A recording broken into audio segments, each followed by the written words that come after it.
السلام عليكم ورحمة الله. Tonight, the deadly flooding disaster in Brazil.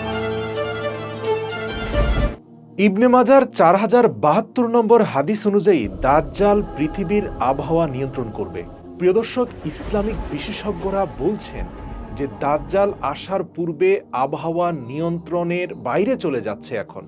বিশেষ করে বাংলাদেশ সহ পার্শ্ববর্তী দেশগুলোতে উচ্চ তাপমাত্রা পরিলক্ষিত হচ্ছে, অথচ সবচেয়ে বেশি তাপমাত্রা হওয়ার কথা যে দেশগুলোতে মধ্যপ্রাচ্যের দুবাই, সৌদি আরবিয়াতে অনবরত বৃষ্টিপাত হচ্ছে।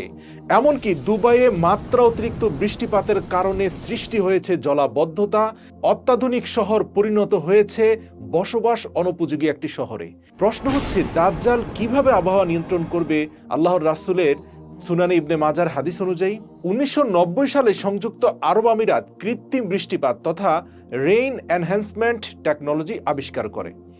বর্তমানে আমরা যেটাকে ক্লাউড সিডিং বলে থাকি, এটি এমন একটি বৈজ্ঞানিক প্রযুক্তি যার সাহায্যে কৃত্রিমভাবে বৃষ্টিপাত ঘটানো যায়।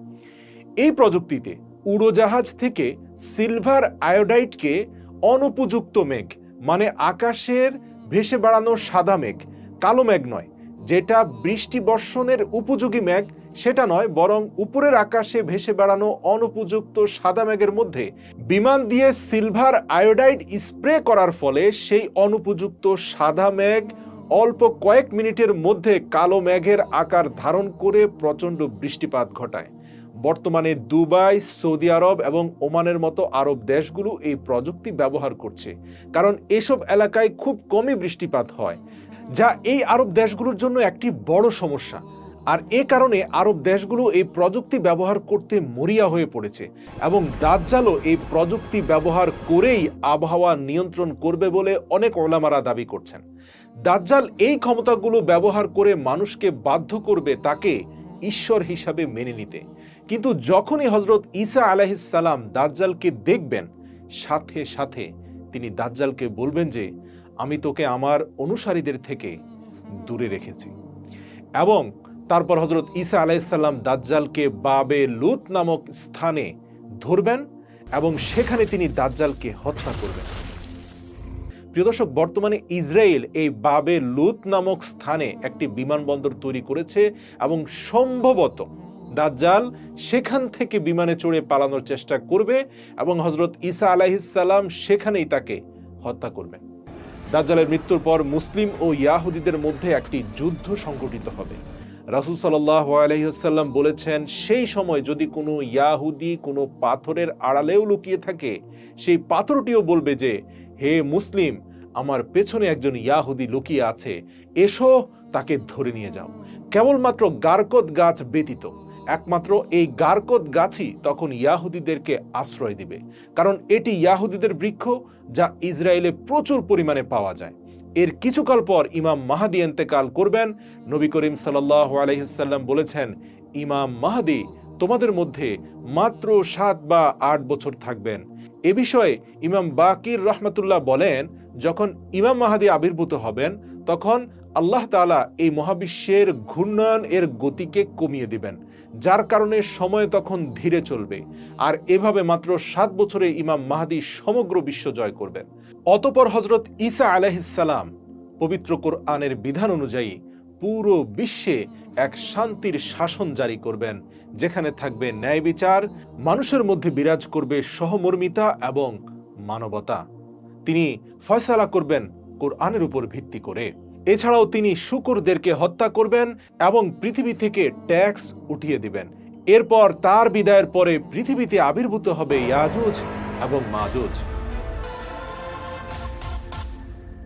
প্রিয় দর্শক, ভিডিওর শুরুতে আমি বলেছিলাম যে মরুর দেশ সৌদি আরব, এমনকি দুবাইয়ে ভয়ঙ্কর মাত্রায় বৃষ্টিপাত হচ্ছে। প্রবল বৃষ্টিপাত, ঝড় আর বন্যার কারণে যোগাযোগ ব্যবস্থা ভেঙে পড়েছে। বন্ধ ঘোষণা করা হয়েছে শিক্ষা প্রতিষ্ঠান। পাকিস্তান, আফগানিস্তানেও ভারী বৃষ্টিপাতে ইতিমধ্যে অন্তত 100 জনের মৃত্যু হয়েছে, ভেসে গেছে অনেক বাড়িঘর। প্রায় সব দেশ যখন ভারী বৃষ্টিপাত, বন্যা আর ঝড়ের কবলে পড়ে নাজেহাল অবস্থা, ঠিক তখন এর বিপরীত চিত্র দেখা যাচ্ছে দক্ষিণ এবং দক্ষিণ পূর্ব এশিয়ার দেশ বাংলাদেশ সহ পার্শ্ববর্তী সবগুলো দেশে প্রখর রোদ এবং তীব্র গরমে ফুটন্ত কড়াইয়ে পরিণত হয়েছে এই সকল দেশ এবং এই সকল দেশের জীবনযাত্রা। ফিলিপাইনের তাপমাত্রা ৪৭ ডিগ্রি সেলসিয়াসে উঠে গেছে। দেশটির বাসিন্দারা ঘরের বাইরে নিঃশ্বাস নিতে পারছেন না। খুব প্রয়োজন না হলে বাইরে বের হওয়া কঠোরভাবে নিষিদ্ধ ঘোষণা করা হয়েছে। পূর্ব এশিয়ার আরেক দেশ থাইল্যান্ডে হিট স্ট্রোকে ইতিমধ্যে অন্তত ৩০ জন প্রাণ হারিয়েছেন। থাইল্যান্ডের তাপমাত্রা ৫২ ডিগ্রি সেলসিয়াস ছাড়িয়ে যেতে পারে এবছর। মিয়ানমার, আমাদের পার্শ্ববর্তী দেশ, ভয়াবহ অবস্থা সেখানে তাপমাত্রা ৪৫ ডিগ্রি সেলসিয়াস রেকর্ড করা হয়েছে। বন্ধ রাখা হয়েছে স্কুল। এর উপরে তাদের যুদ্ধ পরিস্থিতির কারণে বিদ্যুৎ সরবরাহ করতে পারছে না সরকার। প্রিয় দর্শক, খুব ভালোভাবেই দেখতে পাচ্ছেন পৃথিবীর একটি অংশে তাপদাহে পড়ে যাচ্ছে, আরেকটি অংশে প্রবল বৃষ্টিপাতের কারণে তলিয়ে যাচ্ছে। ইসলামিক বিশেষজ্ঞদের দাবি, আল্লাহর রাসূল সাল্লাল্লাহু আলাইহি সাল্লাম দাজ্জাল নিয়ে করা ভবিষ্যৎবাণী সম্বলিত হাদিসের সাথে মিলে যাচ্ছে বর্তমান জলবায়ুর পরিস্থিতি। প্রিয় দর্শক, ভিডিওর সর্বশেষ সূরা রুমের ৪১ নম্বর আয়াত দিয়ে শেষ করতে চাই, যেখানে মহান আল্লাহ রাব্বুল আলামিন মানব জাতির উদ্দেশ্যে বলেন, জলে এবং স্থলে যে বিপর্যয় এবং প্রাকৃতিক দুর্যোগ ছড়িয়ে পড়ছে তা মানুষের হাতের কামাই। আল্লাহ রাব্বুল আলামিন আমাদেরকে সিরাতাল মুস্তাকিমের পথে পরিচালিত করুক। আমিন।